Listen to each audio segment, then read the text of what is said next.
मुफ्ती सलमान अजहरी के ऊपर मुकदमा लिखा गया और उसके बाद उनको जो है हिरासत में लिया गया है, लेकिन उनके जो समर्थक हैं वो बता रहे हैं बेकसूर फंसाया जा रहा है। इसको आप कैसे देख रहे हैं? देखिए, शासन प्रशासन को बहुत जांच परख कर जो है मुकदमा लिखना चाहिए। ऐसे नहीं कोई व्यक्ति के आवाज़ उठाने पे पाबंदी लगा दी जाए, यानी अभिव्यक्ति की आज़ादी पे पाबंदी लगा दी जाए, तो ये एक तरह का लोकतंत्र की हत्या है।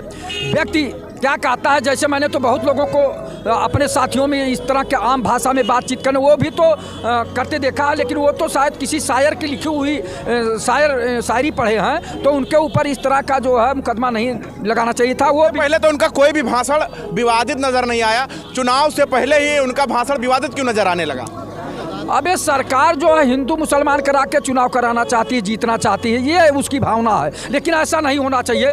अगर राम राज्य की परिकल्पना स्थापित करना है तो सबको समान रूप से देखना चाहिए, सबको समान रूप से सम्मान करना चाहिए, लेकिन ऐसा ना करके जो है एक तरह से कुछ लोगों को प्रताड़ित किया जा रहा है, उन्हें परेशान किया जा रहा है, ये गलत है। चूँकि राम राज्य में सभी लोग समान रूप से देखे जाते थे और समान रूप से सबकी स्वतंत्रता थी, लेकिन राम राज्य की परिकल्पना करने वाले इस तरह का काम कर रहे हैं जो जनता को बहुत अच्छा नहीं लगा। मौलाना और फंस सकते हैं इस चुनाव से पहले।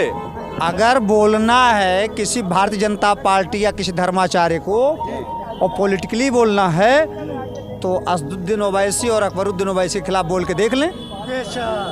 है किसी की औकात? पूरे भारत की बात मैं कर रहा हूँ। जो भारतीय जनता पार्टी या शिंदे की सरकार या वहाँ शिवसेना की सरकार या वो क्यों नहीं बोल पाएंगे? मैं तो कह रहा हूँ बोल करके देख लें, औकात है तो। दूसरे दिन वो लोग बिछ जाएंगे बिस्तर पर, हॉस्पिटलाइज हो जाएंगे लोग। ऐसा क्या कर हो जाएगा कि मतलब हॉस्पिटलाइज हो जाएंगे? तो करके देख लें एक बार। पॉलिटिकल लोगों के खिलाफ भी क्यों नहीं बोलते, ये धर्माचार्यों के खिलाफ क्यों बोलते हैं? अगर वो धार्मिक तकरीर अपने यहाँ कर रहे थे तो वहाँ बैठे लोगों को एतराज करने की आवश्यकता थी, पॉलिटिकल लोगों को आवश्यकता नहीं थी, क्योंकि पॉलिटिकल तकरीर नहीं हो रही थी। मुझको लगता है धार्मिक तकरीर वो कर रहे थे और उसमें उदाहरण दिए, जैसे हमारे यहाँ कथा भी होती है तमाम, तो तमाम जगहों पर रामचरितमानस की कथाओं में राजेश्वरानंद जी की हमने कथा सुनी है, हमने रामभद्राचार्य की कथा सुनी है, जहाँ पर यह कहा गया कि मठ का मठाधीश जो होता है वो कुत्ता का जन्म पाता है। ऐसे हमारा धर्माचार्य हिंदू के भी बोलते हैं, तो इसका मतलब धर्म गाली तो नहीं हो गया?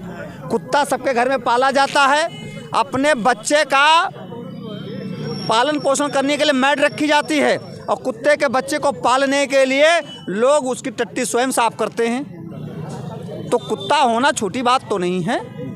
कुत्ता तो भैरव जी की सवारी है और भैरव जी का दर्शन किए बगैर माँ दुर्गा का कार्य ही नहीं पूरा हो सकता है।